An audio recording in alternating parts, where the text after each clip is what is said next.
And the 40 years represented by this legislation is a perfect example of where Congress, on occasion, gets things right. This legislation is one that has made a difference in the lives of many Americans, has advanced the cause of people who care on a daily basis to find cures and solutions to health care issues that those Americans face, and has saved our country significant dollars and resources and revenues, as well as made health care more affordable than it would otherwise be.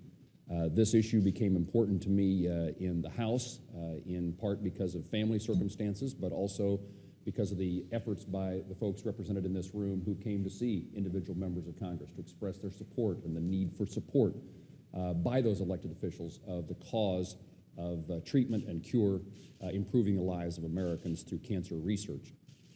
In the Senate, I've tried to land in a way in which I can be helpful to that cause and serve on the Appropriations Committee, including the subcommittee that has responsibility for NIH funding.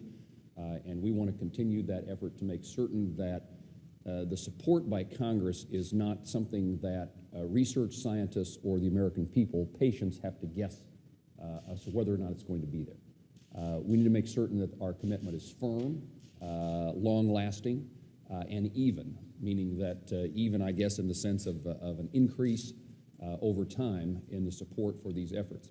I also got interested in this issue as one who had genuine concerns about the Affordable Care Act. And as you look at ways that we can save money in the healthcare system, this is a place that we ought to be investing money. You can certainly look at cancer research as individuals. How do you help people with who have this dreaded disease? How do you support their families? How do you find cures and treatments for cancer? And so you can put the very much the humanitarian the care and concern about people front and center when you work on this kind of issue. You also can make the case very easily about the money that can be saved and the value of the investment over the long term about what it will help, what it will do to help reduce the cost of providing health care to Americans. And so this is one of those circumstances that comes along in which you can be a fiscal conservative and decide that the investment in cancer research is of value, it's of a high priority. Our work is just beginning. It never ends.